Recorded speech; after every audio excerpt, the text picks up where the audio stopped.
pasama-sama sa friends, pa-shopping-shopping pa kung minsan at pag bumili gusto yung mga signature o mamahalin, ayaw ng mura dahil mapipintasan siya at ayaw pa huli sa uso, parang laging angat at sikat.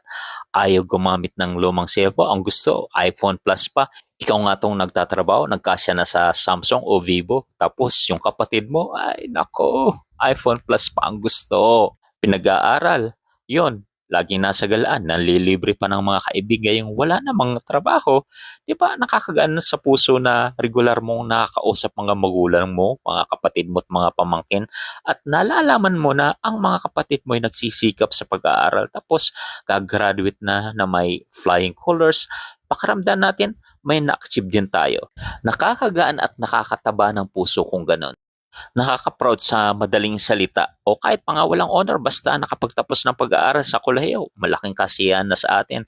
How much more yung